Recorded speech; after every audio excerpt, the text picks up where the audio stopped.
జరుగుండొచ్చు?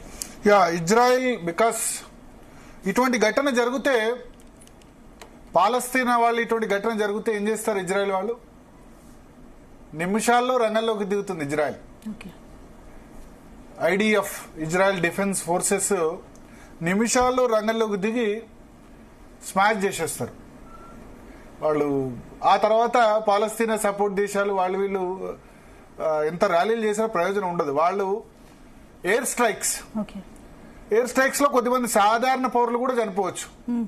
ఆ సాధారణ పౌరులు చనిపోయారు, చిన్నపిల్లలు చనిపోయారు అని చెప్పి పాలస్తీనాకు సపోర్ట్ గా కొద్ది దేశాలు, లేకపోతే మన దేశంలో కూడా పాలస్తీనాకు సపోర్ట్ ఇచ్చేవాళ్ళు ఉన్నారు.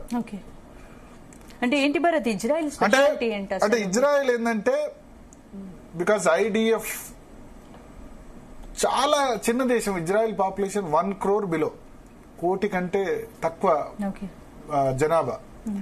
అక్కడ నిర్బంధ డిఫెన్స్ ఫోర్సెస్ లో నిర్బంధంగా పనిచేయాల్సిందే ఎవరైనా. 18 సంవత్సరాలు దాటిన వాళ్ళు స్వచ్ఛందంగా మిలిటరీలో పనిచేయాల్సిందే.